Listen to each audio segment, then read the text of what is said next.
Hi and welcome back to my channel, and if you're new here, make sure you hit that subscribe button, turn on the bell so you're notified every single time that I post, and also check out my social medias. So today this is sort of a different type of video. I've been really umming and ahhing about if I even wanted to post this video, if I even wanted to film it, because it is really hard to speak about, and there is not a lot of people who know this about me, simply because of what I went through to try and get justice after this happened. I was really failed by the justice system, and it's quite sad, and that alone just makes me avoid to tell people what happened. So my hair's a mess. It's literally nap time and the lighting's probably off, but that is the last thing that I care about right now. I literally just want to be able to tell this story the best I can. Now, I was going to write it all down, but then I thought it's better off coming from me in a raw sort of way rather than written down and having the prompts. So if I am a bit jumbled up in this video, I do apologise. So I'm going to try and give you some background to the situation. Now, when I was younger, my father was an alcoholic and an extreme alcoholic, and to this day he still is.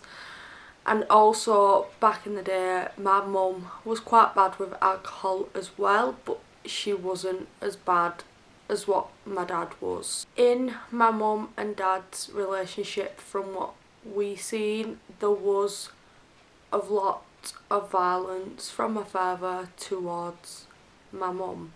That is something we would see day in, day out, and I'm gonna just relate a couple of things because it's really hard to talk about. I've literally got like sweaty palms and I'm getting anxiety even just thinking about the whole situation, and it's not nice to relive certain moments, but I am just going to tell you a few things so you get the idea of what I'm talking about. So my dad was a really bad alcoholic, and my mum would literally work her ass off day in, day out to basically feed her kid, keep the house over our heads, and also feed his habit because he wasn't going to work. There was actually an occasion, and this was in the newspapers as well, that my father decided he was going to go to work because he had a job, and he drank 27 cans of alcohol and then crashed because he had drank whilst driving. He drunk these cans whilst he was driving and working, and he crashed and nearly killed himself and probably other people as well. He got told if there was somebody else in that car, they would have died because of how the car was. They would have completely died, and that was all my dad's doing, all because he made the decision to go to work but be drunk whilst working and drink 27 cans of alcohol whilst behind the wheel of his car on the motorway whilst driving 70 to 80 miles per hour, which is what you typically drive on the motorway. So that just shows how bad he was on the alcohol. Now, I don't know if this made him the way he was, but he would be violent against my mum, and he claims to this day that he wasn't, but I'm pretty sure 3 children who were brought up in that situation wouldn't still be telling these stories if it wasn't true. One day my mum had got home from work and he had made her food and she didn't want it. She'd been working all day, she was tired, and it was like 8 o'clock in the evening. She used to work like overtime. She'd work from like 7 AM to like 7 PM, 12-hour shifts. And she didn't want the food that he made, so he threw the plate at her and then he held her by her throat against the door.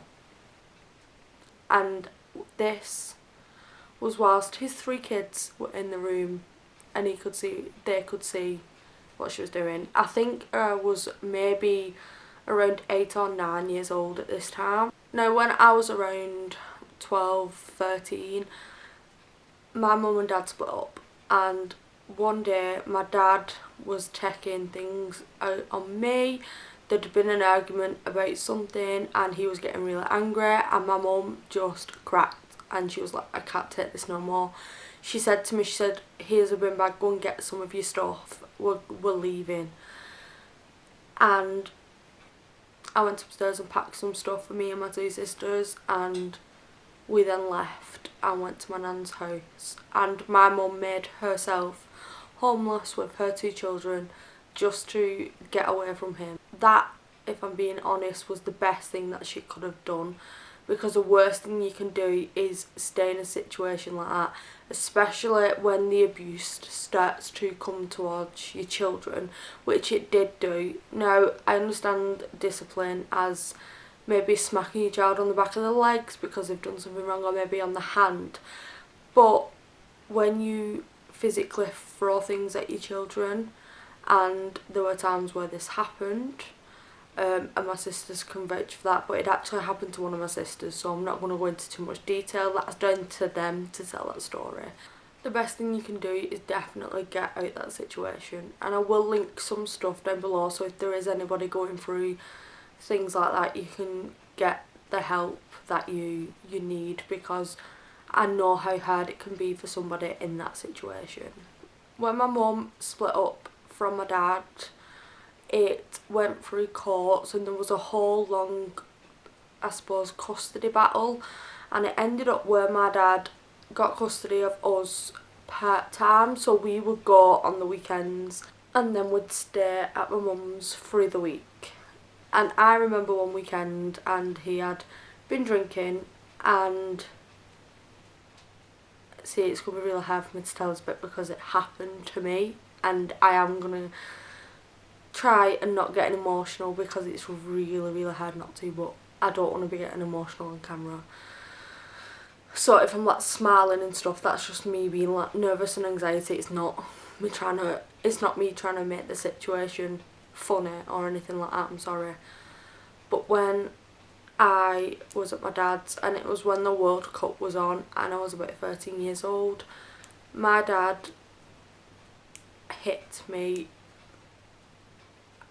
quite badly. What had happened is I had an argument with him and I wanted to go home to my mum's, and my mum lived about, I'd say about 25-minute walk away from my dad's. It was later on in the evening, so I can understand maybe if someone said no, you can't leave, but to do what he did was totally unnecessary and wrong.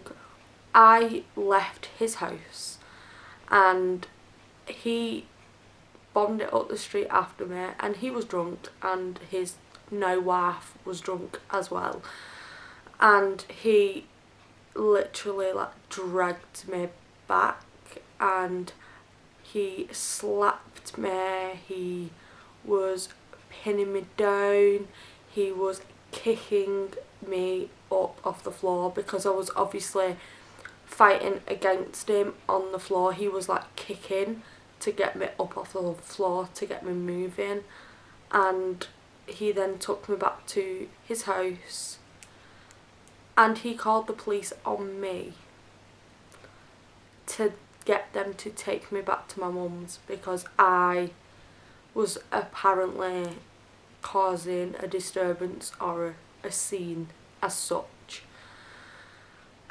And to this day he says that was discipline. That, I'm sorry, is not discipline against a 13-year-old child. I'm sorry, but that's not. When a child gets so scared of what you're doing that they wet themselves, which I did wet myself, and then made to sit in them wet clothes whilst waiting for the police to supposedly come and arrest them, you can imagine the fear that was in my mind through all that. I was terrified. I really was terrified. And I was terrified to the point that I didn't tell my mum what had happened. I didn't tell her that my dad did any of that. I didn't tell the police that my dad did any of that. I went home, the police took me home, and I just went to sleep and just totally forgot about it. So the next day, no sorry, it wouldn't have been the next day, it would have been 2 days later. On the Monday I had school, and I went to school, and one of my teachers noticed that I had a black eye, and they called social services because they were suspicious about this black eye, because I was denying it. I was saying nothing's happened, and if you're a 13-year-old and get in a fight and get a black eye, you're going to admit, oh, I've been in a fight with such body. You're not going to deny it even though it's clearly there. So they rang social services, and the teacher came and asked me what had happened, and I just broke down and I told them I hadn't told my mum. So social services rang my mum and said, we're going to meet you at the hospital right now. We need to take her to get examined and to also photograph any injuries that she has sustained from this. So they photographed my eye, which was obviously bruised. My wrists were still red and bruised from where he held me. I also had bruising on my ribs as well from where he was kicking me. And they took pictures, and then they advised, did I want to press charges, which I did. So they went and arrested him for what he did. And then he was given a court date. So I had to go to a place to do a video interview. Because I was under 16, I obviously couldn't be in court, so my account of things had to be over video. So I went to that place and did that, and it was so scary. I was sat in a room with a police officer. The police officer was asking me questions, asking me about what happened, and I remember it to this day. And I was telling him about everything that happened in the past with my mum and what she had been through as well. And it's oddly set up. This room is like set up and it's meant to make you feel comfortable. It looks like a living room, but you're just not comfortable because you know there's cameras watching you and they're recording everything that you're doing. It's really, really nerve-wracking being in that room because you know there's somebody in the next room watching you. So I did the video link, and I was then just waiting to find out what happened. And then my mum came and told me what happened. My own dad told the court that I was a troubled child and that I was always misbehaving, and I did have behavioural issues as a child, but not once did my mum have to hold me down or restrain me or any of that. She didn't need to do that, but he still felt the need to do that. He also told the court that that night I did the injuries to myself. He told the court that I did it to myself, that I gave myself a black eye and I gave myself all the marks on my skin, and then made it up because I was angry at him. And that is what really annoys me, because then the courtroom believed him. They believed every word that he said, and a lot of people don't take things to court because they do get ripped apart in interviews, and it shouldn't be like that, especially when you're dealing with children. No matter if that child is troubled, no matter if they're going through things, you should always take what a child says serious. So it doesn't matter if a child is troubled or not, you should always give that child a chance and believe in what they're saying, because 9 times out of 10 they are right. they're not just going to pull these things off the face of the earth to they're not going to pull these things off the face of the earth just to stitch somebody up. And what makes it worse is I have spoken to my father since this over text message. I've not seen him since, and I don't plan to see him since. But I've spoken to him on text message and he said, yeah, I had to discipline you somehow. So he was saying that I was right, that he did do what he did, but he did that for discipline. How is that disciplining a child? I just don't understand. Like, that is not discipline, that is hurting your child. So like I said, I have spoken to him over text, but I haven't physically seen him since I was 13 years old, and I'm now 22, it's been nearly 10 years. I did reach out to him when I got pregnant with my son, only because I thought it was the right thing to do. I would never leave my son alone with him, and that's only because of what I've been through. And through talking to his wife's children, I found out that they haven't changed. They're exactly the same. They're both badly into alcohol.